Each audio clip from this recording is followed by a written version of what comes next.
Ethan Skolnick back for Five on the Floor. Floor is yours. Five Reasons Sports Network, whatever you want to call it. We did a little bit of the pregame thread here. Now with the score 117-95, Miami's up with 4:13 left. I'm joined by Greg Sylvander and Nikias Duncan. Will be here. Alex Toledo, I would guess, will be here at some point. Possible too that Alphonse Sidney will join us. Alex and I are going to be going to check out the post-game Zoom calls. But let's just get right to it. We're going to take your questions about this. We've been tweeting about what's been going on in the game. Miami had a rough second quarter, which they closed fairly well, actually, because it looked like that stretch with about 2 minutes left was going to get away from them. They closed it pretty well, Jimmy in particular. The third quarter, to me, and Nikias Duncan joins us, third quarter to me is one of their better quarters of the season. I know they're playing a team with no guards, but they pretty much did everything right in that quarter, especially defensively. They cleaned up the defensive boards, which was a big issue in the first half. And then Jay Crowder got loose a little bit from three.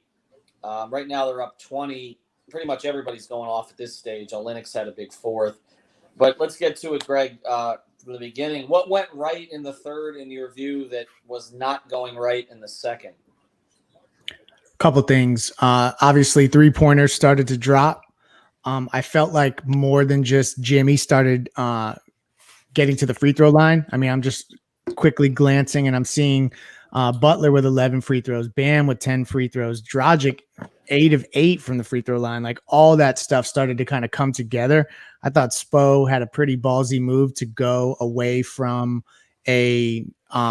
he essentially went to a lineup with no Jimmy, no Bam, and that did not work out initially in the game. So for him to go back to that and then them extend the lead, I thought that was a huge piece. And then Jimmy kind of started to set the tempo as he got back in the game. So, I mean, all good things, no third quarter. So we shall take it. Nikias, if they're going to go small, if he's not going to start Myers, which was a little bit of a surprise today, he's going to play Jay so that all the wings play. Can they replicate this? Because early in the game, they couldn't grab a defensive rebound. Can they replicate this going forward if this is the group? Because they did this against the big team. So I'm guessing he's going to do it against smaller teams too. It's going to be tough. As you mentioned a little bit earlier, the defensive rebounding was a bit of an issue. Nikola Jokic being one of the best rebounders in basketball. Mason Plumlee, when he's in there, he's a pogo stick out there. Jeremy Grant can fly in. Paul Millsap can fly in. Other bigger teams that they're going to see will probably try to crash the glass in a similar way. So that's going to be the big issue, I believe.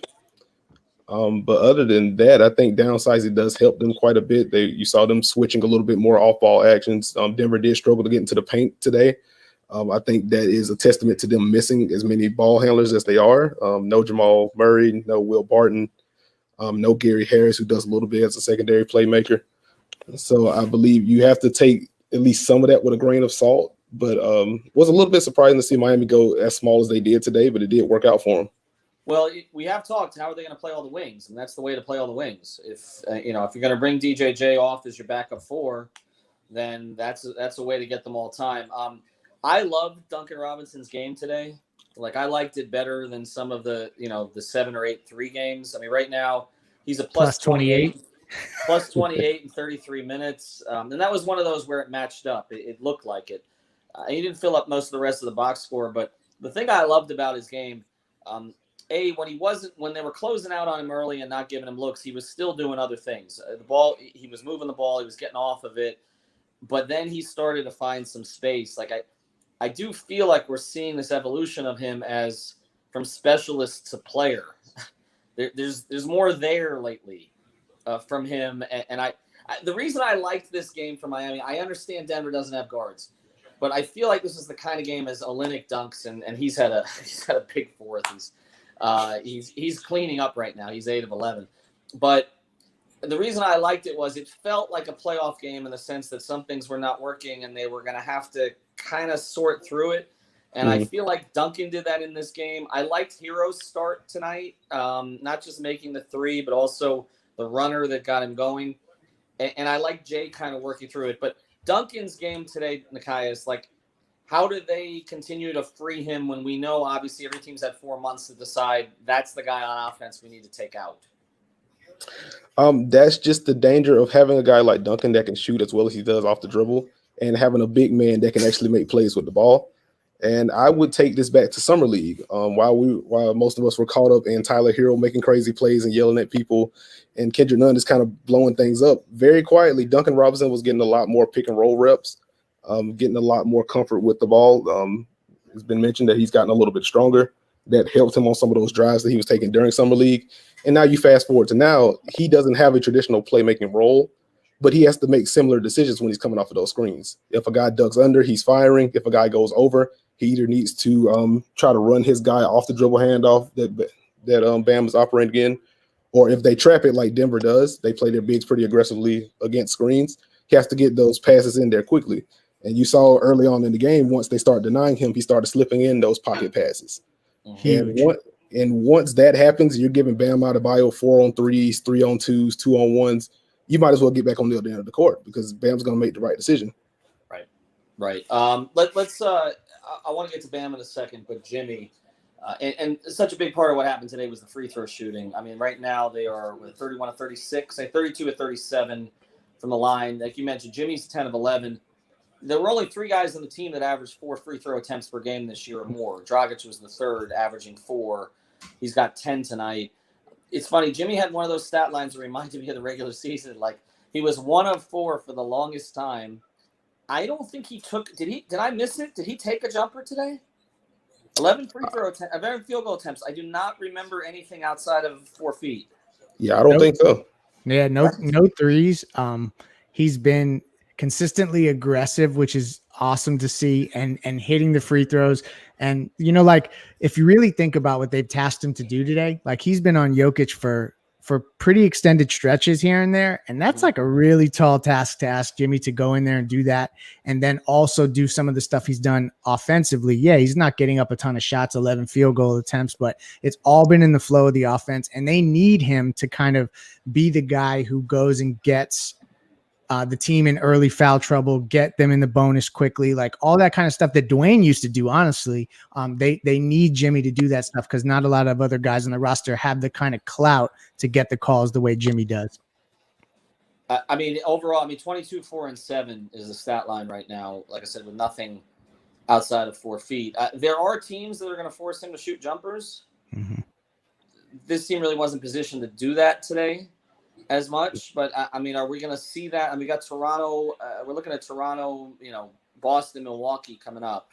Mm-hmm. Some of those teams are going to force him to step out a little bit, right? Oh, absolutely. Like Toronto does a little bit of everything. Boston has good wing defenders, but they're going to duck under every screen that Jimmy calls for. Same ordeal with Milwaukee. Their deep drop defense. They're probably going to stash Chris Middleton on Jimmy Butler. It's going to be fun for my Twitter account specifically. So I think those matchups in particular are the ones that Jimmy's going to have that pull-up jumper going because he's going to be running into walls if he's just trying to draw fouls, and he's really good at it, so it wouldn't surprise me if he does get to the line, but it's going to be tough. Brook Lopez for Milwaukee, Marc Gasol for Toronto. It's going to be pretty tough for him. He's going to have that jumper as a counter. Let's get to Bam. I thought first stint looked good, looked gassed. Right out of the gate, but then it looked like he got his second wind a little bit.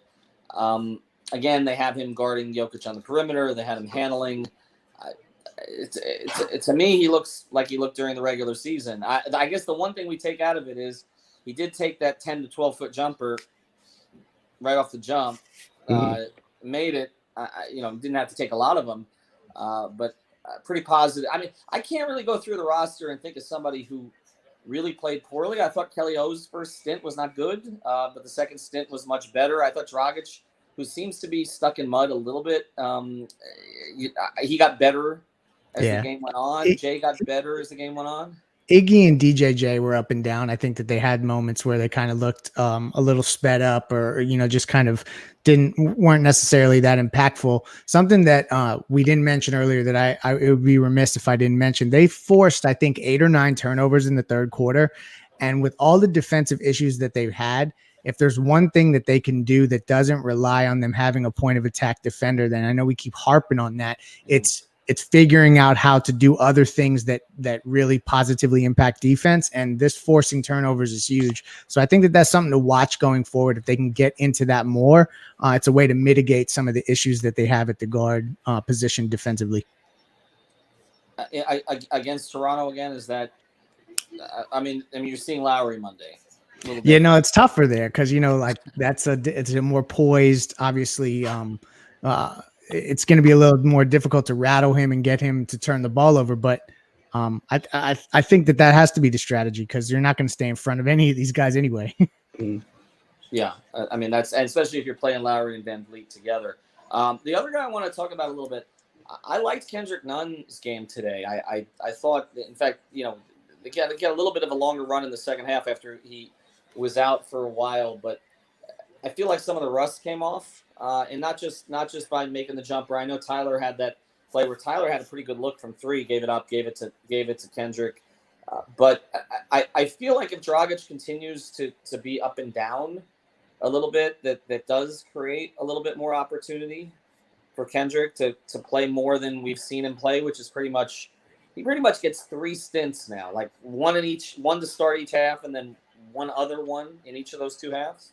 Mm-hmm. I feel like it was a pretty solid performance for Kendrick. I think his best play came in the first quarter. Mine was pushing after a miss. It's actually a play that I tweeted out about Jimmy Butler kind of directing the offense there. It stood out to me because Kendrick Nunn had Nikola Jokic isolated in the right corner. And earlier in the season, once he goes into his jab step ordeal, the shot's going up. Yeah. So it was good to see him kind of pump once and then take Nikola Jokic off the bounce, get to the lane, get a kind of use the rim as a shield and get a reverse finish. So just a better decision-making game for him. Not a high assist count at all for him. But that's not really his role. His role is to get points, scoring all 3 levels, and just make quick decisions. If he makes quick decisions, that's going to help the offense stay on track. Yeah. He had a pass to Jimmy where Jimmy cut down the middle of the lane. I thought that was a great find. Jimmy got a dunk out of it. And the thing, like, as I'm looking over the minute distribution, going through the first half, I was thinking, oh gosh, Jimmy, Bam, Kendrick, Duncan Robinson, these guys are going to have to play 38 minutes tonight. And you see Kendrick Nunn only got 22 minutes. So they were able to, obviously, because they built a lead, get these guys a little bit of a breather. You have 3 games in 4 nights. So I feel like if Kendrick had played 34 minutes or 32 minutes, you maybe would have seen the points go up. So the box score would have looked differently. He gave you what you need Kendrick to give you tonight. Kylie Wine joins us. Somebody else is joining. Well, Alex is joining us. I think Alex or I is probably going to pop off here for Zoom calls in a second. So I'm going to let Greg sort of run point here for a little bit. So you can get those point guard minutes off the bench. That's what I played in high school. You're a starter, but you're a combo guard. You can run those point guard minutes off the bench. Kylie, let me send it to you. Just sort of your perspective on, their start and then their finish. It's a little bit better. Obviously, the second half was so much better, but even the first half, I think we saw some good things. Obviously, the second half, I think the things that really jumped out to me were just the defense stepped up way better in the second half. Obviously, Kelly came in just freakishly hot. Who even allowed him to do this? It was amazing. But even Duncan, Bam, Jimmy all looked solid throughout. And the second half was such a good half. And that's really what I look for when I'm looking for any kind of sport, any kind of game. I think you want to have a strong second half team. That's that's the time when you want to come out the strongest. And we were good enough in the first half to keep it to that point that the Heat were, playing competitively, but not going overboard. And then the second half, they just said, pardon my language, but F you, we're ready to win this game. It's crazy when you look at the 3-point shooting. They were, I think 30%, and they ended the game at almost 45% from 3. That's the Miami Heat we know and love. Alex, you think that is, we've talked about how important that is, but do you think that that's sustainable, that you can get into the mid 40s consistently, at least in this 8 games as we lead up to the playoffs? I know the playoffs get muddy, but what are your thoughts on the 3-point shooting going forward? Well, that's the thing. Like we talked about the other day, I trust the 3-point shooting on this team so much already. They're number 1 in true shooting percentage for a reason. They've got 6 guys, let's say, that you just completely trust as shooters to different degrees, but at the same time, you saw it tonight, right? If Duncan Robinson isn't going off, you might get a Kelly Olynyk going off. You might get Tyler Hero, who looked really comfortable out there, by the way. This is probably, I want to say, the best he's looked since the scrimmages started and all that. So I'm not really worried about the shooting at all. It was great to see their defense. It was great to see them really play physical in that second half, man. But yeah, they were really just doing an amazing job fronting the post and making sure that the Nuggets couldn't use their advantage of just being bigger than the Heat at every position. And I just think, I was really impressed with the Heat's defensive effort there. It's what they should have been doing, frankly. Like the Nuggets missing Harris, Barton, and Jamal Murray. I'm glad that they made the necessary adjustments. Alf, tell us how much better is Bam Adebayo than Nikola Jokic? I mean, listen, it's not even, they're not in the same category. There we go. But I do want to say I'm wearing my Black Lives Matter shirt in support of Myers Leonard because I don't have a lot to say about the game because I spent most of it arguing about why it was okay for Myers to stand. You're miserable, man. I didn't even enjoy. Like I didn't get to enjoy that second half dominance. Like I finally put the phone down, and when I put the phone down, Kelly Olynyk scored 20 straight points. And nothing riles you up like a good argument. Oh, I'm right. I'm just sitting there. Like this is better than because I was mad at the first half, so I just like turned my attention to something else. And honestly, now I have to do this every game until they. I was gonna say, yeah, that sounds like that's something you got to do. Well, I'm just gonna start arguing about politics instead of talking about basketball. Hey man, if the score finishes like this, keep that up, yo. Like we need that. We'll take it. And I can do it too. I can do very it. True. You have the stamina for it. I have sorry to interrupt. I have an important stat here. According to ESPN Stats and Info, Kelly Olynyk is the first Heat player to score 20 points in the fourth quarter of a game since Dwayne Wade in February 2009. Whoa, 20 in the fourth, which we all predicted going into the game, right? Absolutely. Yeah, we were all right about that. Correct. We're like Kelly Olynyk is going to match. Kelly Olynyk is going to match a Dwayne Wade record. Like we all that was the prediction, right? Yep, that Myers Leonard would get buried on the bench and Kelly Olynyk would become the next Dwayne Wade. Yeah, we all thought it. Kelly Olynyk is Slim Jokic. I think Jokic is Slim Jokic. Yeah. Yeah, I don't know, man. Bam was looking tired in that first half guarding Jokic. It's tough, man. I looked up the weight, by the way. This is something random. I looked up their weight because I'm like, Bam just looks so much heavier than Jokic looks so much heavier than Bam out there. And they're both like comparable weight, and it makes no sense to me at all. Jokic is skinny right now, which is something that I was like he's skinny right now for what he was previously, which is for sure. Because he's still such a big fucking boy. Yeah, he's skinny and he's bigger than anyone on the Heat. Like, but Bam has to try so hard to like front him and keep him out of the post. Like you can tell, like it's not. Bam struggles with those bigger guys a little bit. But he did a good job. He did a good job. I'll probably look at. I want to see what. I don't know if you guys already talked to Nakai's about this. I thought he did an excellent job on Jokic. I thought he made him work for everything. And I think a lot of what we talked about as Jokic not being as much of a facilitator, once again, because they didn't have guys to facilitate too in the second half. Mm-hmm. And I feel like he had the onus on him to score more. But I thought Bam did an excellent job on him defensively, even being outmatched a little bit physically.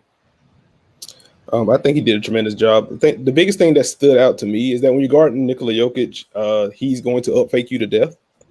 And I was just impressed with how Bam flashed his hands, but he also stayed down.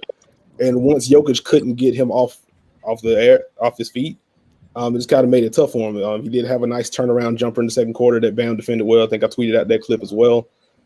He just kind of forced him into tough shots. And that's really all you can ask for. As y'all have mentioned, Bam is a little bit he's smaller than Jokic, both in height and in weight. But he does use his 7'3" wingspan quite well. So contesting those fadeaways, just making it tough for him. In addition to Denver missing so much shot creation, just kind of made it tough for Denver to operate. Since I'm back, Alex, I was trying to get into this bolster room. For some reason, I can't. If you want to handle that one, and we'll. What was that? Maybe that was the Spolster room. I don't know if you want to handle that, and I'll handle the players one, but I can't hear Alex. He's muted. Alex, you muted yourself. Oh my fault. I said I was monitoring it, but Spo is coming on right now, so I'm All right, gonna you take pop myself out out for a Spo, couple and minutes. I'll go out for the players. This is how decisions work at 5 Reasons Sports. So you got to see this in the back room. At least we're not having a debate about kneeling because that was going on for too long. We can do it if you want. No, I don't want to do it again. I really don't want to do it again. This comes in. Do we like the new lineup? Let's ask this question. Do we like the new lineup as a permanent thing? I understand in matchups or they're trying to get a different look. If we were to say this is going to be the lineup going forward against anybody, Boston, Toronto, whatever, these are going to be the rotations. Comfortable with it? I don't love it. I don't love it because I know Nekias loves Bam at the 5, and so do I. But I don't like him playing that many minutes at the 5.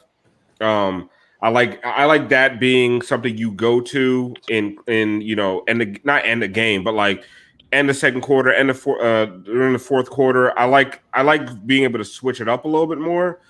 I do like the traditional lineup with a guy like Myers, or even if it's Kelly, no matter who is starting at the 5.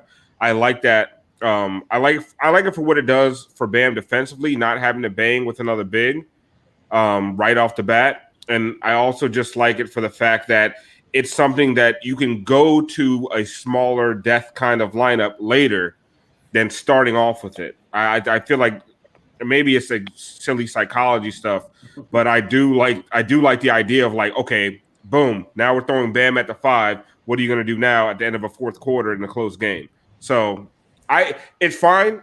They couldn't really separate with that unit in the first and the third, but it's fine. But I would rather that traditional lineup that was actually really good in the regular season.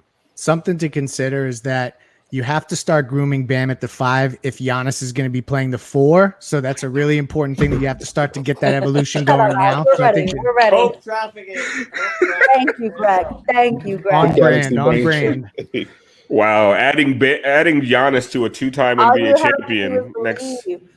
All you have to believe. Back-to-back Heat NBA champions in 2021 and adding Giannis, that's going to be wild. There we go. Go. Now that's hope trafficking, motherfucker. That's how you do it. That is hope trafficking. There's no.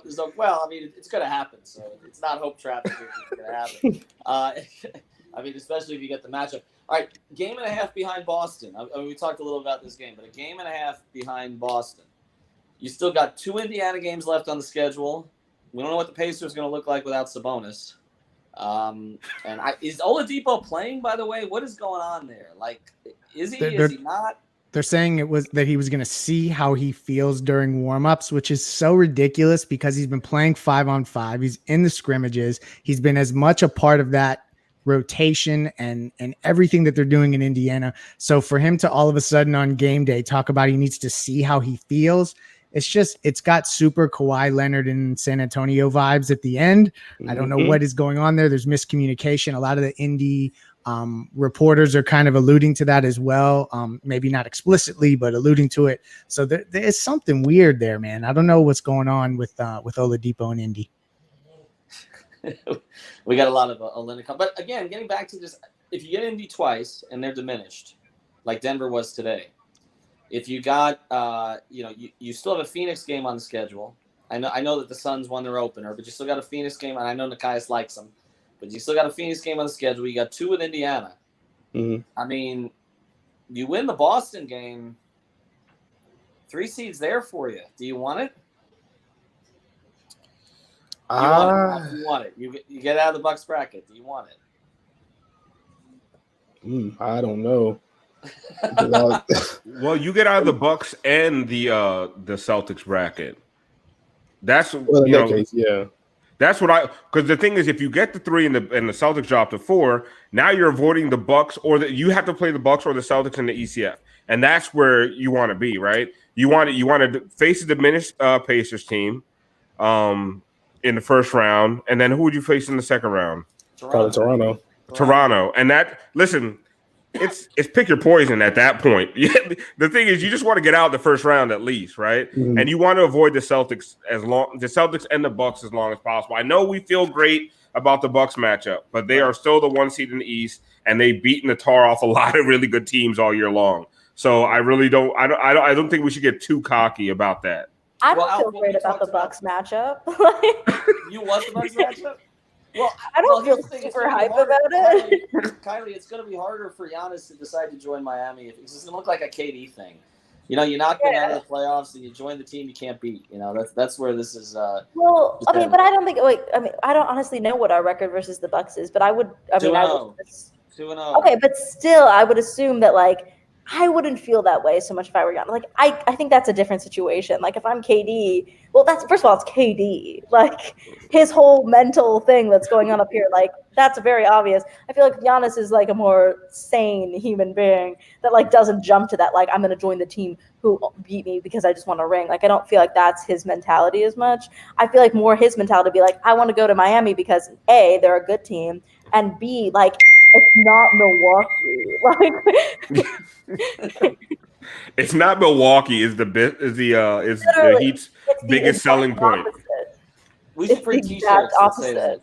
We should print T-shirts that say that. It's Yeah, not get Milwaukee. on this. We got to give That's it. Kylie a percentage so she can eat. Yeah, give me. I'm talking at least 20%. Ethan. All right, we'll talk later. Remember, later. she's homeless. She's homeless right now. I'm literally homeless right now, and I also have to apologize that I look a little homeless right now.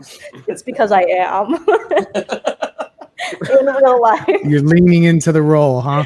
That's Yeah. right. Well, I don't even think I have makeup on me right now. Like Terrible. in like Neither vicinity. the three of us. Only Yeah. Alf does right now. But I make sure to get my stuff. You know, I get my shit correct. Yeah, I gave Alf some good foundation. Yeah, I had bags under my eyes from drinking. you don't look like you're drinking. But here's the thing. As I said, There's the earlier, solo cup. Right, solo cup. He's got. Listen, he is. environmentally As I said sustainable. earlier, This is actually a reusable cup with a metal straw. All right, listen.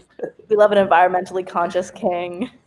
All right, before I go to a Zoom call here and try to get some players, as much as I would love to talk to Alf, the one thing about it is, like I said, you can guarantee your first round matchup against Indiana. You can make it happen if you want to. You can drive them to 6 by beating them twice, because Philly's not going to lose. Philadelphia. Here's why Philadelphia worries me. It feels like if they manage, and I know we've talked about the strategy of this. Nikias was on a pod talking to us about it. Matt Moore was on a pod talking about us. But if they have solved any of their spacing issues, like by just playing Shake Milton, okay, and taking that pressure off of Ben, you are making yourself. They could potentially be a lot more dangerous if they, because to me it's a mental health thing with Philadelphia as much as it's anything else. If they've managed to fix all of that, I just don't know that you want to see them. I think the difference between seeing them and Indiana is that big. Yeah, I think Philly has the highest variance in the East, Mm-hmm. just because Joel Embiid can be the best player in a series, like For no sure. matter who's on the other side. Like there's a path to him being more dominant in a series than Giannis. So if they do figure it out, if Shake Milton can knock down shots off the dribble, that's going to open up some pick and roll with Ben Simmons in a similar way that we were talking about how Bam can make those short roll reads off of Duncan Robinson handoffs. If Shake Milton is enough of a pull-up threat to kind of open up those short roll opportunities for Ben Simmons, things get a lot scarier for Philly, because the only issue for them is the offense. They underwhelmed on defense, but they were still a top 6 defense in the league this year. Guys, I'm not laughing at you. Before I go, Benjamin just had his comment of the day. Who let Swap Shop Pitbull in? Just leave that comment up there, please. All right. I'm out. I got to go get a Zoom call. Have fun, guys. So Pitbull, what did you think about the game tonight? It was worldwide. Thing going on. Hey, what's going on, guys? I haven't seen y'all in a long time. What's up? Yeah, it's like a 5 reasons to drink reunion, except with like legit basketball analysts instead of me. It's legit. Oh, so you're Where's the Glasner at? Oh, let's stop, please. And two heads that don't drink too. But listen, what Ethan was saying makes a lot of sense to me, because you drive Boston to the 4 seed, and then you force that Boston Philly first round matchup. You get rid of one of the teams you don't want to play against, while you just take Indy to the woodshed. You would hope, right? Then in the second round, you're probably looking at Toronto. You're probably looking at Toronto in the second round, and you feel okay about that matchup. You don't feel great. But I think you feel better about the Toronto matchup than I like. Honestly, the whole people are making fun of the fact that Shake Milton is starting at point guard. I feel like it makes Philly more dangerous. It does. Yeah. So I don't want to face Philly. I don't want to face Boston. Like to me, the 3 seed is super important. And today was like a really big step towards that because with 8 games left, 1.5 game. Well, now with 7 games left, 1.5 games does not seem, insurmountable. Yeah, but it felt 2.5 games before this 8 games started was like shit, and then you're facing Denver off the bat, and you basically had a really tough run of 8 games, but now you're looking at like, wait, you got the Pacers. And, Pacers twice. If you're able to beat Boston 1 or 2, like you have a really good shot at that 3rd seed. Yeah, and Toronto, like as much as they're experienced and I like that team. I think they're built for a playoff run, even without Kawhi. Like we've seen Bam put Siakam in jail a little bit. So I mean, like if we're talking about matchups and things like that, I'm a little bit more worried about how you contain. Even though Tatum shot ugly yesterday, I don't think that's going to be how that's not in the playoffs. So ultimately, if you're asking me how are we going to cross match and do things like that, I feel like Toronto, as much as they have the experience, there's probably some favorable ways to match up against them versus Boston. So that you're right, man. Getting to that 3 seed, you could avoid both of those squads, Milwaukee and Boston, and that's the ticket. I would say the only counter to that would be, unlike other teams that Toronto could face in a series, where their half-court offense could be an issue, they could just attack Kendrick Nunn or whoever's playing point guard at the point of attack, and that's just going to create those windows that a normal superstar doesn't need, like where Kawhi could just get a bucket whenever. You attack Kendrick, you run Kendrick Nunn or Goran Dragic off of a screen, you already have Miami's defense scrambling, and that's going to create similar opportunities. So I was going to say, Kyle Lowry and Fred VanVleet might be the 2 biggest problems for the Heat in the East outside of Kemba Walker and Oladipo if he plays. I changed my mind. Never mind. We don't want Toronto. Nakai's convinced me. Kyle Lowry, I mean, listen, you guys, remember one of the games we always look back to when people bemoan the Justice Winslow trade is how they were able to defend Toronto in the 4th quarter with Jimmy, Bam, and Justice. And it was before that, before the 4th quarter, when Fred VanVleet was just lighting motherfuckers up, right? Spo went to the bench and said, Justice, go take care of him. I don't want him to score anymore. And Justice put him in jail like from the 2nd quarter on. Couldn't do anything. They do not have that guy anymore. And if Fred VanVleet, and I think people think it's funny because I don't think people pay attention to the Raptors enough. If Fred VanVleet goes off, you're not winning that game. And if they don't have a guy who can stop Kyle Lowry or Fred VanVleet, those are 2 of the most dangerous guys in the playoffs right now for the Heat because they don't have stoppers that can contend with those 2. Are we talking about post Kawhi? I mean, there's a difference, so the idea that Fred VanVleet was obviously lighting it up in the playoffs last year, there's no Kawhi now, so have you seen him this year? Like Fred VanVleet is good. He might be better than Kyle this year, and Kyle is amazing. Like we haven't seen Kyle without Kawhi, and we've seen him all year. This year, but what I'm saying in the playoffs, he's still Kyle Lowry without Kawhi until I see it. This guy said random scrub nugget killer. It just looks like a Call of Duty name to me. Who was the random scrub nugget killer? Kelly Olynyk? That's Kelly Olynyk's Call of Duty. Bro, you call Kelly Olynyk a scrub, I'm coming to your house. Post your address, son. Kelly Olynyk cares not for your bubble competitiveness. He cares not for how much you've loved these games so far. Kelly Olynyk wants blood, bro. Like, he wants blood. He was out there like, oh, you want to make this a game? Down 14 in the 4th? No, you're done. I'm about to put us up 30. Yo, a comment came across about Jimmy and DJJ. It was from Adrian Wilkins talking about Jimmy and DJJ being our best point guard defenders. How crazy is it that statement is likely true?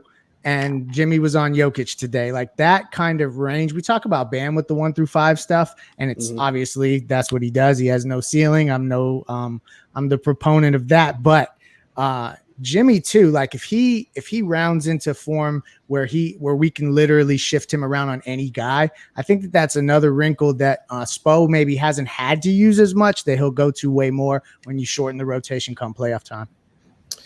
I guess. Oh, you go ahead, Al. Oh no, what I was gonna say is when it comes to Jimmy, the defense today was good, and today was the blueprint. 6 guys in double figures. Nobody scoring above 22 points. The Heat as a team shot 55%, right? Your main guys all shot above 50%. Like that's the blueprint for the Heat to win. Like if Jimmy has to go off for 35, you're going to lose that game. Because if Jimmy has to do that much on offense, he can't be a defensive stopper, and you need him as a wing defender on this team right now. Now they have shored up that wing defense a little bit, but they're going like Adrian pointed out, they're going to need Jimmy against point guards, and like Jimmy's going to defend Kemba in the fourth quarter of a tight game. You would think, right? Yeah, or Iggy or DJJ. I mean, it's got to be one of them guys because you don't want it to be Goran. Yeah, you can't be relying on Jimmy for 35, 40 points to win a game. So today was the blueprint. And I'm sorry, go ahead, Nikias. Oh, I was waving something out the way, but I was just gonna say, I guess in regards to that, when it comes to Jimmy guarding point guards, or when we have the discussion about who is the point guard defender, it's who's doing that consistently. In terms of ability, Jimmy is a guy you can throw on point guards in a pinch. He's a guy, as Alf alluded to, if we're going to a late game situation, you can throw him on a point guard. You just don't want Jimmy doing that for 28, 30, 32 minutes a game. No, very true. And like that's where Kendrick Nunn is the obvious guy because he's your starting point guard, and then Goran Dragic is there, and Derrick Jones Jr. is the wild card, which we didn't really discuss him in the context of today's game. Derrick Jones Jr. played 8 minutes today? Was it 8 minutes? Yeah, like he just didn't get much playing time. And one thing I mentioned during the game is that Mike Malone pretty purposely put Bobo out there during those minutes, so Bobo will have a guy to hide on, and that's kind of instructive of what we'll see in a playoff setting against Derrick Jones Jr. Even if he's knocking down shots, teams do not defend him like he is a floor spacer. No, so DJJ played 12 minutes, was 0 for 2, 0 for 1 from 3-point, 2 rebounds, 1 assist, 2 fouls. Are you about to talk smack? I'm not talking smack. Listen. All right, because I just wanted to say, if you were, we might have some problems. Okay. I like his aggressiveness. He was aggressive, got to the line. The problem with DJJ is even if he hits 4 threes in a row, the coaching staff is still going to say, let's live with that. And and that's just not something they're going to escape. So ultimately, like that's the rubber shall meet the road when they get in a playoff series, and they got to, because they're going to hide the worst defender on DJJ at all times. And I just don't know how much we can give up offense and also allow a team to hide a guy.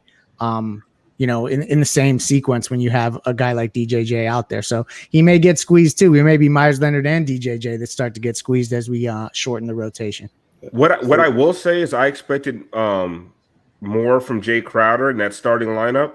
He was 3 for 4, which amazing. 3 for 4 from 3-point land, 9 points. But I feel like if he's going to take Myers' spot, like he needs to shoot more. Because one of the things that we would get on Myers for is like being reluctant to shoot. He has to make, like, it's going to open up so much for that offense if the defense has to worry about Jay Crowder shooting 9 times a game. And I'm not just talking about shooting. I'm talking about getting aside, doing whatever. But if he's only going to shoot 4 times in 29 minutes, like, you might as well start Myers. You know what I mean? Because the rebounding at the first half on the offensive rebound was a huge issue. So if Jay's not going to shoot, I don't see where you get I don't see where you get the boost offensively from him, especially if you can't rebound. All right, boys, I'm going to hop in really quick just to say goodbye because the Florida Panthers are playing right now. The puck just dropped. I'm out. Who's that? Pray for me. What? Pray for me. I need to see at least one goal. Enjoy the soccer game. Okay. Are we gonna do a Panthers pregame? Yeah, we should.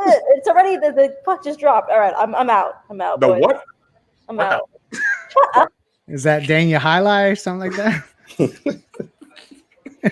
Is Cam Newton playing the Panthers? Get it. But I mean, Nikias, what do you think? Honestly, because like I respect your basketball opinion way more than my own. Like if Jay Crowder's gonna shoot 4 times, does he add to the offense what you're looking for? No, yeah, I'll agree with you there. He has to shoot more because the thing about Myers Leonard, it's frustrating that he doesn't shoot, but when Miami does operate with dribble handoffs or if they run pick and roll with Myers, he pops out. That's going to stretch the big out. With Bam at the 5, you can stash those centers on Bam because he's not a shooting threat, and Jay Crowder just doesn't bend the floor in the same way. Yeah. So the only way to really counter that is for him he has to counter that with actual volume. And if Jay isn't shooting enough, you're losing too much on the rebounding side, and you're losing too much kind of in the size perspective on the defensive end to really make that worth it. The eye test is right again, Alf. Boom! Outside test. Undefeated, bro. Undefeated. When Nikias validates the eye test, that's what's up. Honestly, when I need to validate eye test, I go to Christian or Nikias. Yeah. Like when I think one of my first official eye tests was Duncan Robinson around the rim. It's unstoppable. Not unstoppable, but he's money when he gets to the rim. And I tweeted that out, and 2 seconds later, Christian Hernandez was like, "Yeah, he's 86% within 3 feet this year." I'm like, "Boom!" Outside test.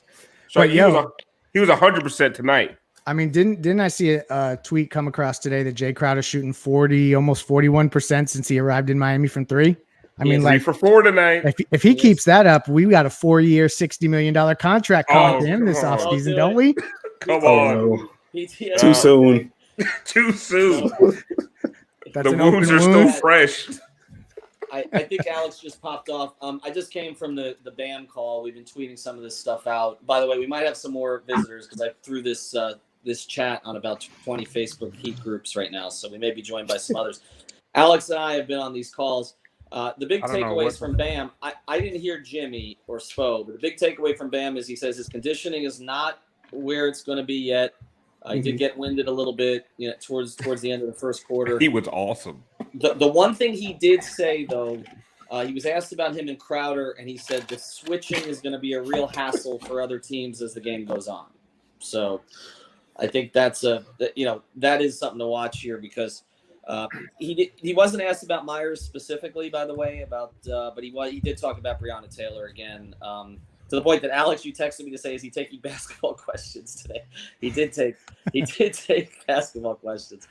Although I guess Jimmy is still trying to get his name taken off the jersey, right? So that was hilarious. And did we touch on his mustache yet or Bam's hair? Because I haven't.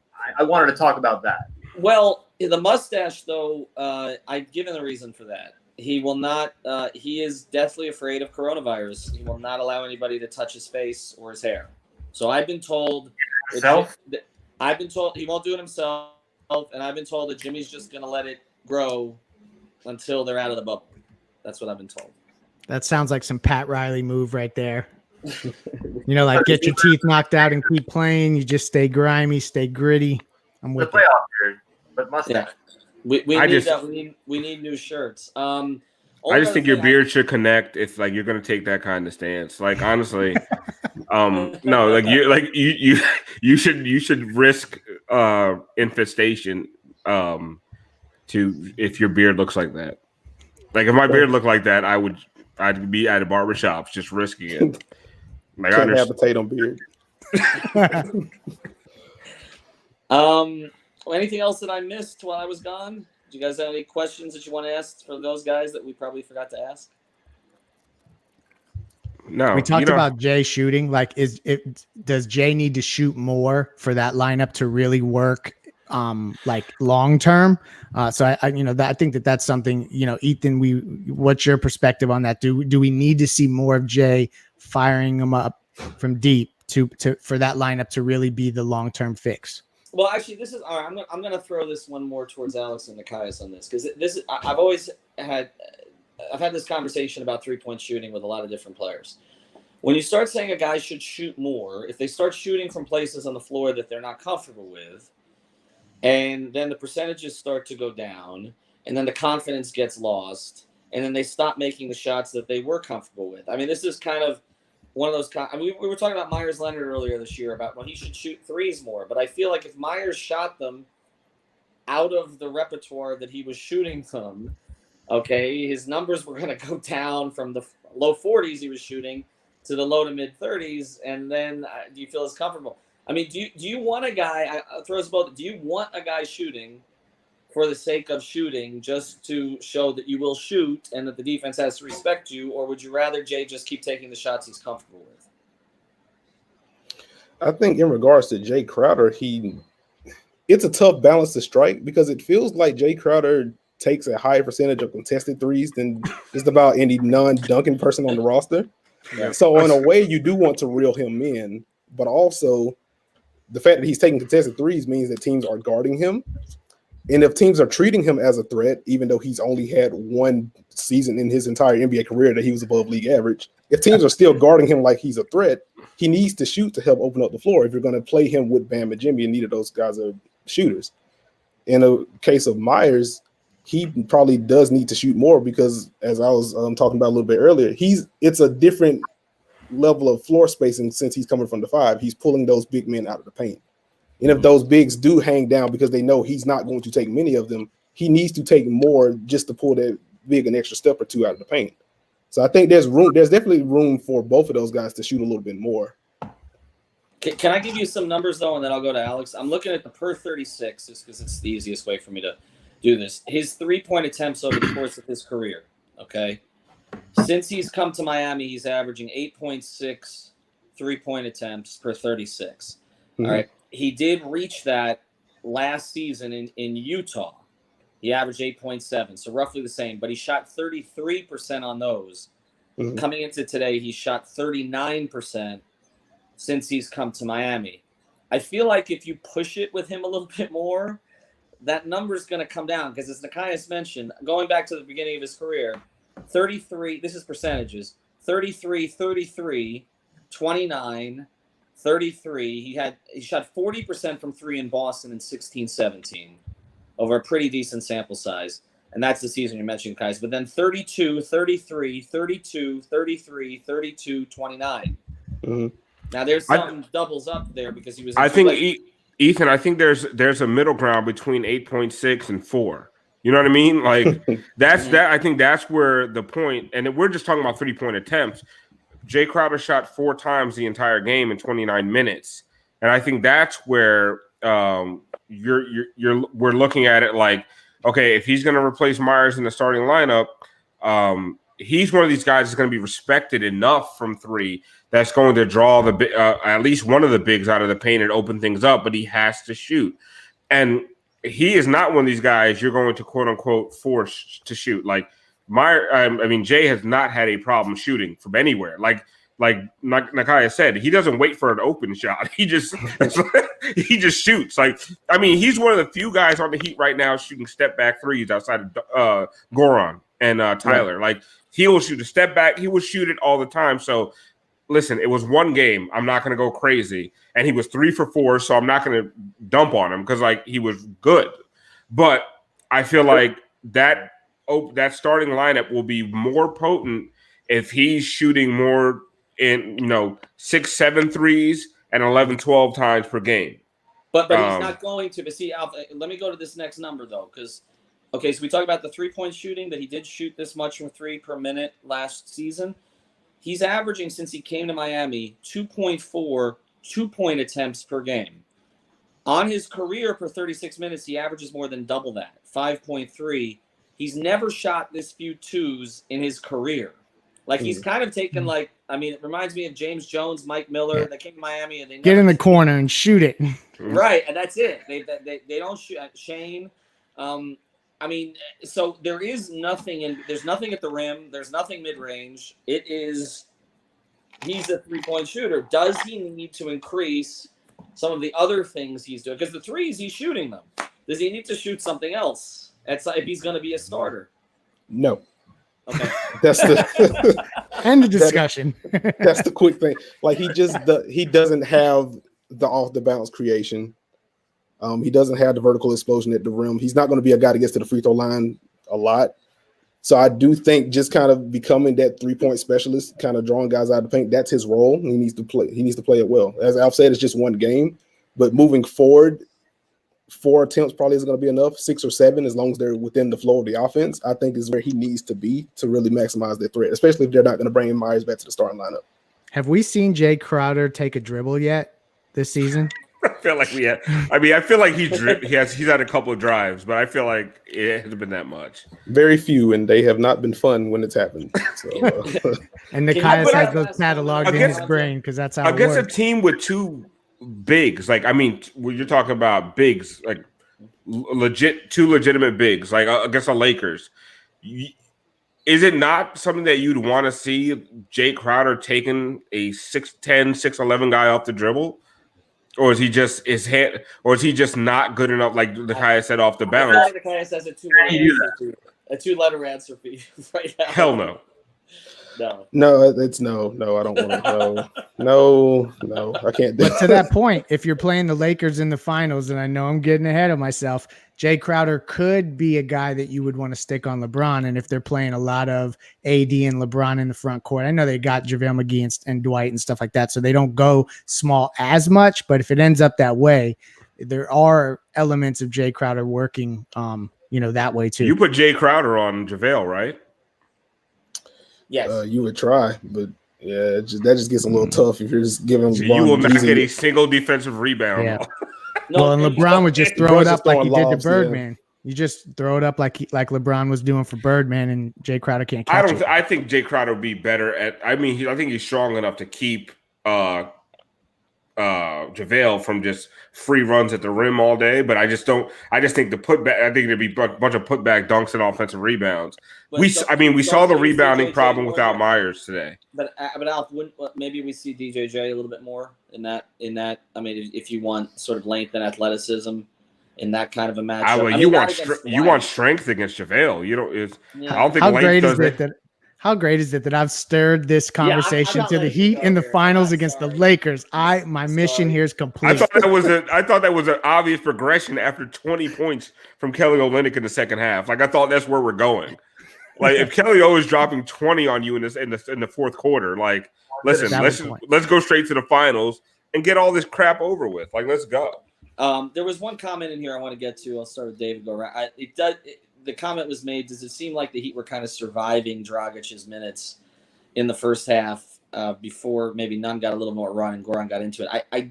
I have been. I think the one thing I've been kind of wrong about in the bubble so far was I was hyping Goran, and it's just I don't know, something's off a little bit. Is there? I don't agree with that at all. I think they were surviving everyone's minutes in the first half. Okay, maybe like outside of Jimmy and Bam, like who was so good in the first half that the Heat had to survive them. The Heat actually pulled away when Dragic came in the second half. So I competed defensively in the second half too. Yeah, I don't agree with that at all. Like, you want to pin something on Dragic in that first half? Everybody outside of Jimmy and Bam nobody was great in that first half. Right? I think there's a part of it. The other game, felt like this game flow in the beginning of the game was super slow. You watched the Lakers and Clippers, and it seemed like a normal game. It seemed like they were rusty today, and going outside of that, like Goran and all of that. Look, you see my green screen. This is the magic of talking about sports over here. Hey. That's my apartment, David, right there. Hey, there's a hurricane back here. I don't think it's the right hurricane, but there's a hurricane behind me. Yeah, I think the main thing I got from watching the beginning of the game was like they seemed out of sync. The way they play anyways is never going to be super up-tempo compared to the Lakers, other teams like that, Houston. But they just seemed out of sync. So the idea of getting back into the flow of things, like I don't feel that most of what I saw today is going to – running the show. Everything's going to adjust slightly from today. Did you guys hear that comment, by the way? Mark Jackson apparently said, because I wasn't watching Fox Sports, but he called Dragic a very poor man's Ginobili. Wow. Which but does that's not not strike me as a compliment. I don't know. But is it wrong if you look at him in a six-man? I mean, he really is. A very poor man's? Like a very poor man. Like, I mean, no. Yeah. I mean, very Gerald poor. Green is a very poor man's Ginobili. Like, I don't know. He could have left out the descriptive word "very." You know what I mean? Like, but like with Dragic, you know what that is? Like, Ethan, to your point, I think it has a lot to do with our internal expectations of what Dragic was going to be doing in this bubble environment. Compared to what we've seen, I thought he was going to be a much more prominent scoring option than we've seen so far, and a little sharper in certain ways, kind of taking control, being more of the facilitator, not necessarily from a passing perspective, but just playmaking. And it seems like he's easing into that more than we expected. Somebody brought up when his family was away, and that kind of got I won't say in his head, that's too far, but there were elements of it that messed with his comfort level. No, Greg, it did. When he that season where his family couldn't join him right away, I had many conversations with him in the locker room about that. He was very affected by it. And when they finally showed up, he started playing better. He does get affected by those kind of things. I guess I'm a little bit surprised only because he's been so good in those European championship type environments. And I felt like this, but he even said, I asked him after the last preseason, last scrimmage game, and he said he was kind of easing his way into it. I just feel like he's not handling as much. Maybe I feel like some of that is because they put a little bit more on Tyler's plate, but I feel like he hasn't been handling as much. Again, I thought he was better in the second half, but you're right. It might be the internal expectations where we kind of built him up that he was going to be more of a takeover player. But look, if he gets the line 11 times, you take it. Well, you take it, right? Today, particularly, Bam and Jimmy brought it up a lot too. So they've even diverted some of the playmaking and initiating of offense. I mean, literally, Bam Adebayo was bringing up the ball multiple times, and so that's just kind of another wrinkle that maybe it's because you wanted to pull Jokic out of the paint as much as possible. There could be a lot of factors, but the more that they do that stuff and they're unlocking more of Adebayo's game, it just may be that that's inherent in that the guards are doing less of the ball handling. We got some of these comments that are coming in. Duncan showed more than threes with the playmaking that's needed to get to the next level. I thought he was great today. We talked about that. He was great. His passing was great. His finishing was great. That comment is correct. Like for right now, Duncan is at a really, where he's at is he's one of the most dominant 3-point shooters in the league. So for him to get to another level, it's almost like he can't get that much better at shooting threes. But what he can get better at is like what we saw today a couple of times, like the pump fakes, that little step, and creating his own shot and then creating for others. And also getting to the rim. Those are the three things that he can improve on. Just straight shooting off of a dribble handoff off of a pick in the corner when he's wide open. Duncan's got that. We don't even when he shoots it, we all think he's going to make it. But it's creating his own shot, creating for others. He had a bounce pass to Bam on a roll to the rim that was just immaculate. It was just so perfect. And he had that shot to end. I think was it the second quarter? When we're all oh my God, the Heat are about to go down 7. And then that was a huge one. That cut it to 1. That shot that cut it to 1 going into the second half, that shot was so important. And those are the things that we want to see out of Duncan. If he can do that more consistently, that's going from, I don't want to shit on JJ Redick because I feel like he does a lot, but that's going from Kyle Korver to Klay Thompson. You understand what I'm saying? I'm not saying he's Klay Thompson, but we've made though. That's the comment we've made, Alf. I think that's where this is headed. I'm not saying it's heading there defensively, but in terms of feel for the game, in terms of using your that's the biggest thing with Duncan is he is recognizing. I saw this comment come in here and on Twitter. He's recognizing his own gravity. I think that's what's happening. I think they've made him realize. Listen, they treat you differently, right? And if you can use that to your advantage, it makes everybody else in the team better. In the same way that I think Jimmy has recognized that. I think Jimmy recognized from the beginning of the season the way that they were overplaying Jimmy. Okay, I'm not going to force things. I keep coming back to this, and I do want to get to Toronto briefly before we kind of go here. But I do think it's significant. They got this kind of game. Jimmy didn't take a jumper, which, his comment, if we win a championship, nobody's going to be talking about a jumper.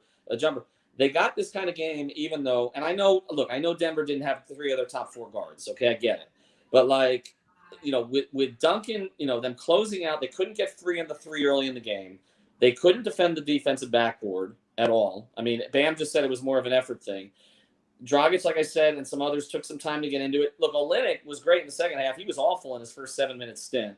Okay, so all of these things happened, and they had a comfortable blowout. Which, to be honest, I'm watching OKC blow out Utah right now, and I think the Jazz have serious problems. There haven't been any blowouts in the bubble. Yeah, like the Heat are one of the few teams to get a blowout so far. I mean, we saw Houston-Dallas. We saw the Clippers-Lakers game. These games have all been Boston-Milwaukee was tight throughout.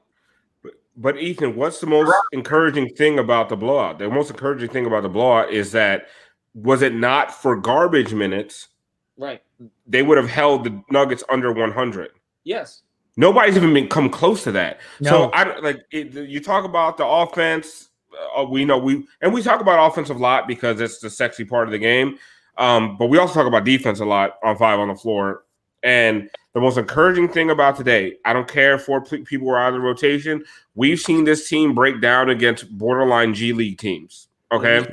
So for them to hold the team almost under 100 points in a bubble atmosphere that has generated some of the highest scoring games we've ever seen, like it's amazing. And it's something that should be lauded. And somebody pointed out that Duncan played very well defensively today. Kelly in the second half had like 3 straight possessions where it was just a stop at the rim, and then a charge. Like these guys are, if they continue to be dialed in like this defensively, it's going to make a huge difference. So let's get to the next one and let's close here. And thanks everybody for joining us. We got all the comments coming in. We are reading them, and this is one of the reasons we want to do this. And Thursday nights, we're going to do Floor is Yours no matter what. Monday, I'm going to be in Orlando. I don't know if I'm going to get my test back by then, so we'll see. But we'll do something post-game after the Toronto game. But I want to get to the Toronto game.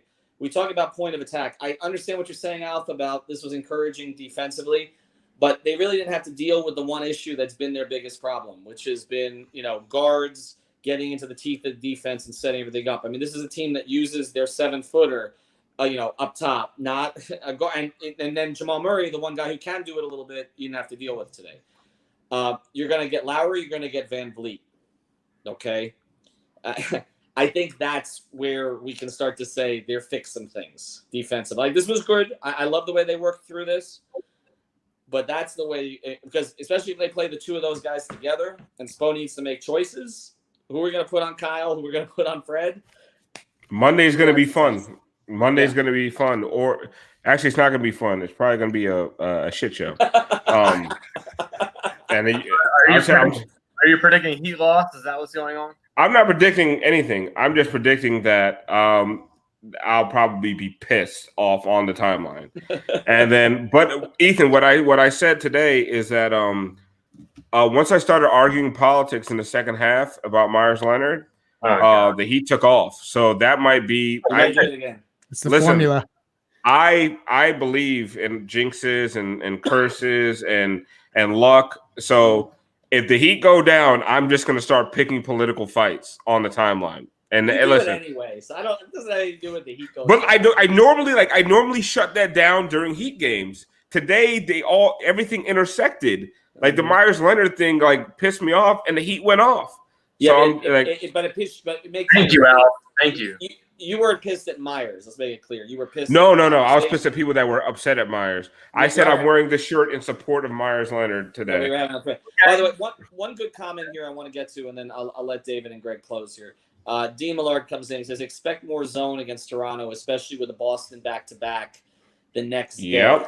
I think you hit on it a little bit. I will call this. If they can win Monday, they get the 3 seed. If they can win Monday, they get the 3 seed. Because I'm looking at the rest of the schedule, and I'm saying Milwaukee's going to start shutting some guys down. I think that's a winnable game because I don't think they're going to play everybody hard all the time. They don't need to. It's wrapped up. You've got the Boston games. You can do that yourself. You got the 1 against Phoenix. You got the 2 against Indiana, okay, which is beat up right now. I think if they win Monday night, they get the 3 seed. Raptors are at full strength for the most part, right? I mean, I saw McCall was out. I don't know who else was out, but yeah, they're not going to miss him. I think they're ready to go, right? Toronto is the healthiest. In terms of roster, a number of guys they want to play, all that stuff. To me, they're in some ways a mirror image of the Heat. Like I think that's going to be fun. People are asking if they know why Myers didn't play. It's because they're made. It's not health. It has nothing to do with the not kneeling. The beard. I just think they wanted to go smaller and play all their wings. And Yep. you really can't play all your wings if Myers starts. The starting lineup that started today had 24 minutes played with, I believe it was a 95 or 96 defensive rating going into today.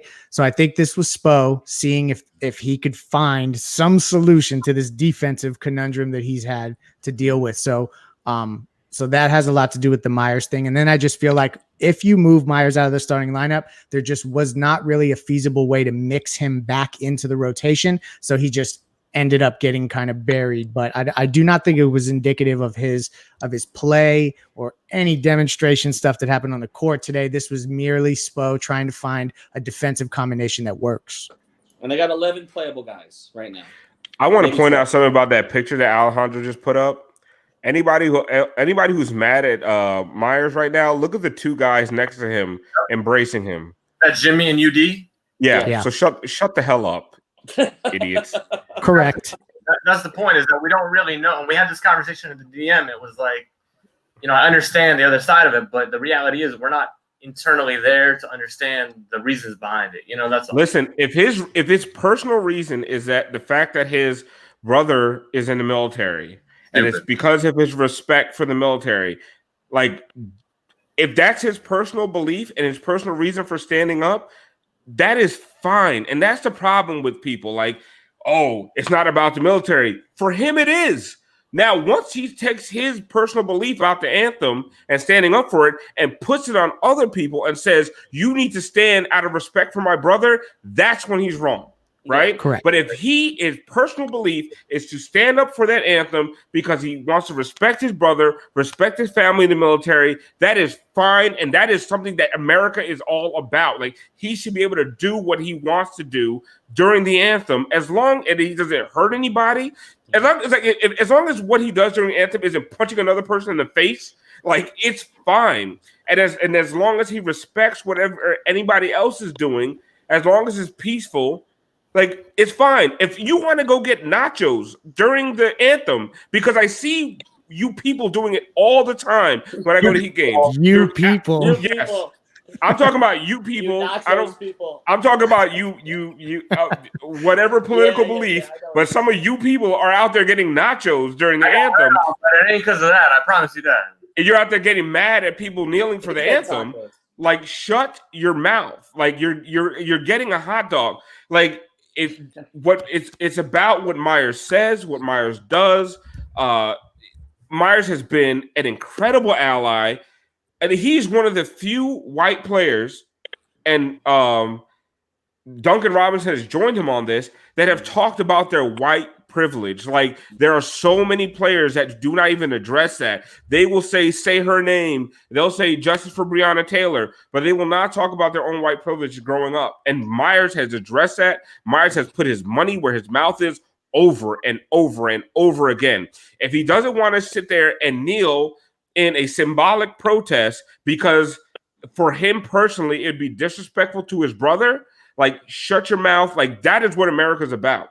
It's about your own personal decisions and respecting the next man's personal decision. And if you saw what they did, Myers is standing up and he's respecting the two guys next to him, and Jimmy Butler and Udonis Haslem are embracing him while he's doing it. So if you have a problem, with Jimmy Butler and Udonis Haslem as well. So shut up, because you don't. All right. He culture. That was strongest... Alf Big Mad for today. Hey, that's great. And here's the thing: those are the two strongest personalities on the team. So those are the two most important personalities. I'm not saying most important players going forward. Saying they're the two most important personalities on the team are UD and Jimmy. Mitch, you're wrong at the Justice Chair. I'm not. But the other part of it, I like the Justice trade. I know. The other part of it that I want to make clear on this, it's not only that he was one of the players that stepped out in a way, white players who stepped out in a way that others maybe didn't, but it's also, we've seen the way he interacts, with our group also. I mean, Nikias was here earlier, And Myers, was the one who jumped to the rescue when Nekias had, the tragedy of his house burning down. To me, this was never about forcing everybody to kneel. It was about others respecting the right for those who wanted to kneel. Okay, that's it. Okay, and so I don't know how this is morphed. And look, the same with anybody else. Okay, Jonathan Isaac, I don't really understand his rationale for it, but it's his rationale. Do what you want. Okay, and if we're going to apply that rule to him, I think the only unfortunate thing that's going to happen here is that a certain segment of the population that hates the NBA anyway and is not watching it is going to cling to Myers Leonard as their new leader. And Myers don't want you, bro. Have any of that? Yeah. Jonathan, here's the difference between the two guys. Jonathan Isaac wants you. Those people that don't watch NBA. Yes. Myers doesn't. So and I think he'll be outspoken about that too. Which, if he starts getting that fake love from you know who, he's going to the Patriot fans, the Celtics fans. There's going to be a bunch of Celtics fans who love Myers Leonard. Like, there's going to be like this push. No, Utah's going to offer the Heat can't keep Myers now because Utah's going to offer him $20 billion a year. I said Danny Ainge. I thought that was the place, but yeah, you're right. Yeah, it's going to be Utah or Boston, Indiana, Utah, OKC, where that's where. That's not Myers, but the other thing to make clear is not everybody knows what somebody's personal family situation is. And I know a little bit about Myers' upbringing. I think it's been challenging for Myers to be able to step out in the way he has already. And so, but like I said, it's up to him. If he's with UD and with Jimmy there, and UD even said, he explained it to us, so basically there was an explanation that was asked for, it was given, and it doesn't have anything to do with why he didn't play today. Well, clearly it was on purpose that he was with UD and Jimmy. That's not an accident. So, I mean, they're making a statement right there that you're with us or against us as a whole. Mm-hmm.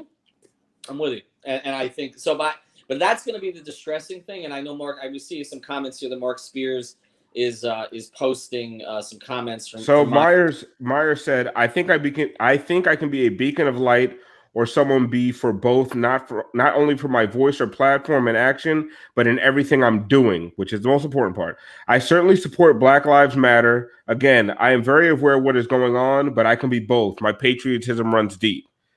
Like, what's wrong with that statement? Like, he feels it's about patriotism to stand up for the anthem, but at the same time, he understands those who kneel. And that is all the people that are fighting for social justice, that are marching in the streets, that's all that we are asking for, is understand why we kneel, understand why we march, understand why we protest, understand where we're coming from. And as long as you understand that, and not just understand it, put action towards supporting us. Mm-hmm. Like, that's what it's all about. Kneeling is such a waste. Like, kneeling without action is a waste of time. All right? Gordon Hayward kneeling and not being about this life is a waste of my fucking time. Right? Like, they do not sit there and smile in my face and laugh behind my back. Right? And that's what Gordon Hayward's doing. Gordon Hayward is not about this life. All right? Coach Popovich, Myers Leonard, completely about this life. All right. So whether they kneel or not, I don't care. But I would rather you stand and support me than kneel and not support me. End of story. There is one comment that came in, and I think we should. Can you put it back up? And then I think we should close this out. And I don't know that this one got posted because not all the comments get posted because we got a lot coming in, and we do appreciate that. Comment came in that said, "What was Alf and Ethan's opinion?" Because people know kind of where we stand on this politically. About Drew Brees, as opposed to Myers Leonard. I mean, I think we should address that, right, Alf? I'll let you. You want me to? It's not. No, I don't have a problem with Drew Brees standing. I have a problem with Drew Brees saying that kneeling is disrespectful. So stop with that crap, you idiots. Like, Myers Leonard has never said that other players or anybody kneeling is disrespecting his brother, his family, or the military. He says he understands them and he supports them. Drew Brees went ahead and said, you kneeling is disrespecting the flag. And that is the problem, okay? That is the problem with what Drew Brees says. And that's why I be about that fuck Drew Brees life all day, every day. And now, finally, all of a sudden his opinion's changing because they were chanting fuck Drew Brees in the streets of New Orleans. He didn't expect that blowback. You out here flying on private jets with Trump, and you're doing this, you're doing that. Go ahead. You know what I'm saying? But expect that blowback when we come for you. That's the whole thing. You can stand. Honestly, I have no. Honestly, I am a person who would have a major conflict with kneeling for the anthem. Me, with a Black Lives Matter shirt. As much as you guys see me on Twitter, as outspoken as I am, I'm from a family of immigrants who found a level of success in this country that was not afforded to them in the country they came from. They got a lot of shit from when they got here, but even with the shit they got, it's a better opportunity than they would have had in Haiti. Okay, because Haiti there's no opportunity in Haiti. Okay, so I believe in this country. I love this country, but I know this country is flawed. But even as flawed as I think this country is, I still stand for the anthem. Ethan, I've been with you at every Heat game this year, and I stand for the anthem every single time. Yeah. I personally would have an issue with kneeling for the anthem. Until recently, I probably would do it now, and that's only because I feel like this is a time. There's a moment right now, but it's not something that I believe is.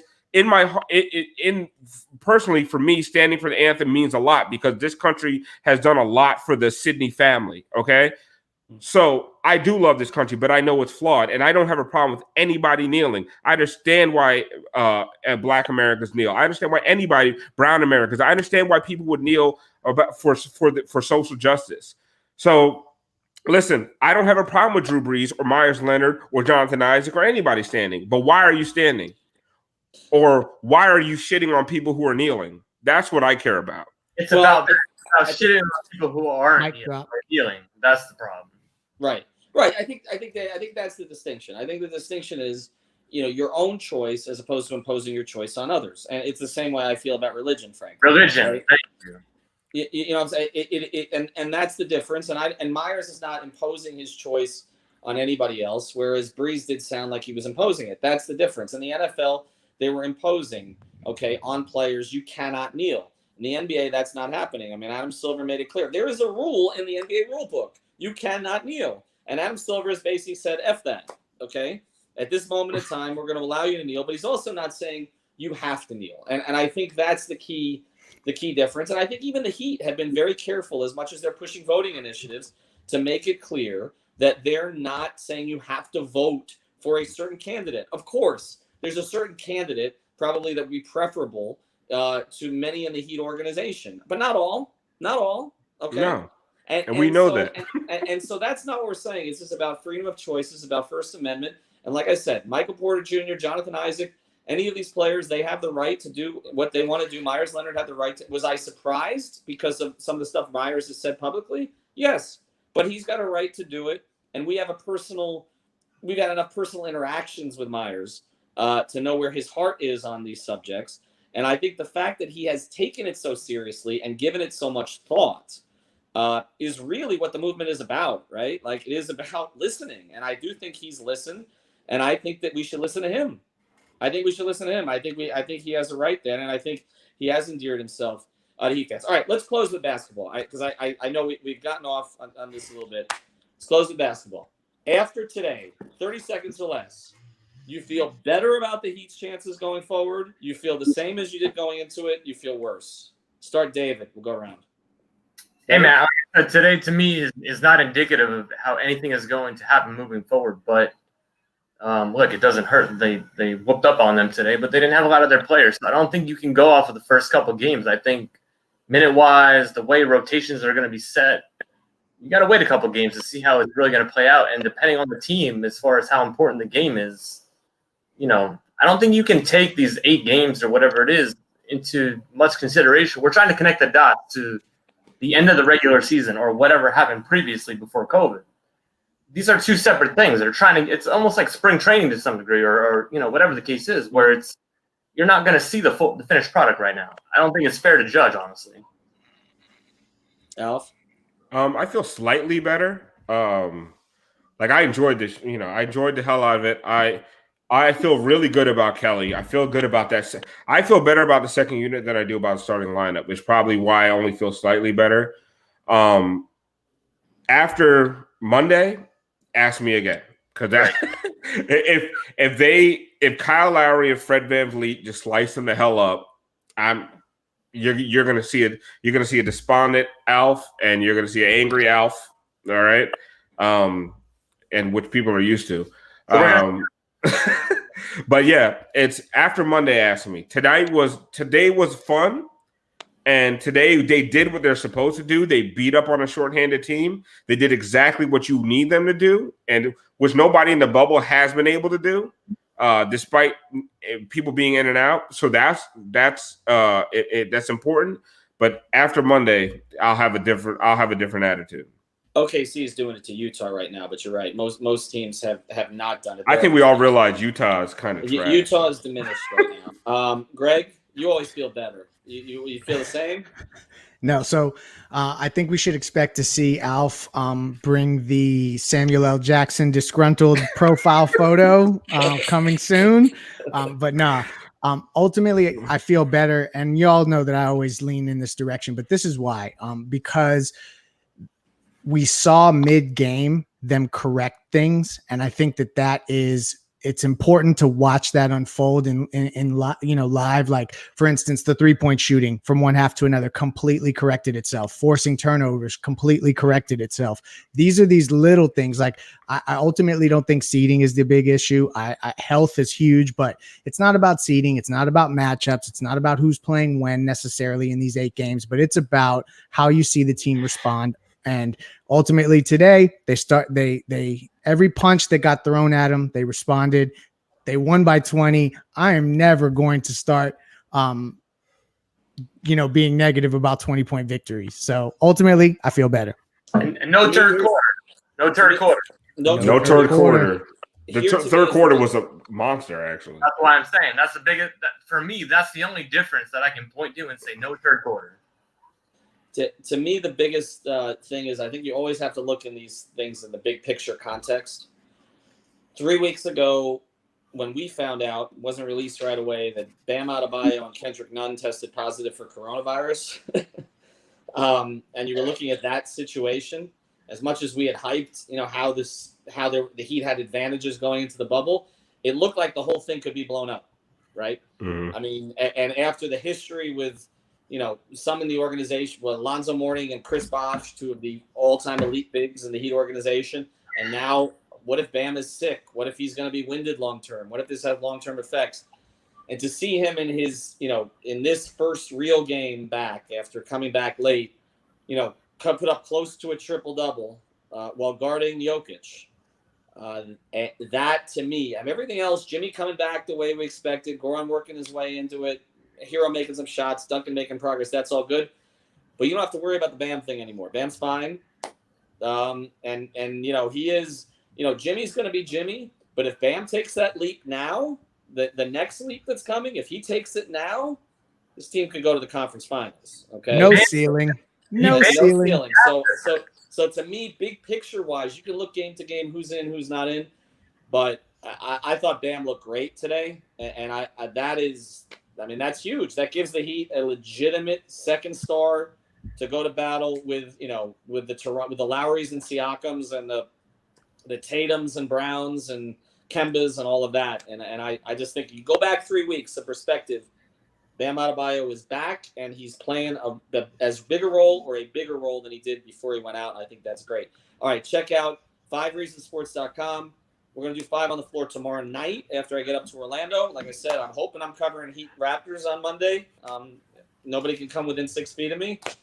If I'm not covering it, I haven't gotten it back, or I'll be quarantined for 14 days. So we'll find out.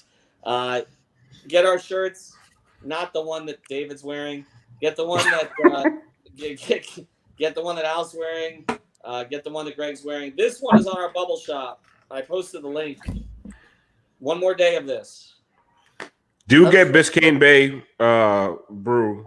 Yeah, I got everything going on over here. I mean, come on. And get the dugout mugs. Throw the dugout mug again. Yeah, throw the dugout mug up there. That's pretty dope. It's a hollowed out bat. And like you drink beer out of it, which is probably one of the coolest ways to drink beer, to be honest. Or By you the can way, take Myers Jaeger is- shots out of it. Myers Yes. is standing You for the can national take anthem. coffee shots out of it. I've only taken one shot today, Fireball, which honestly, You got to step your game up, dog. I'm almost 40. I'm taking Fireball shots at my own house. Like it's pretty sad. You're nice getting crazy with some Fireball. Yeah. Next I'm thing you outta know, here. you'll be doing Bye. keg stands. See you. Bye. Have fun. How do I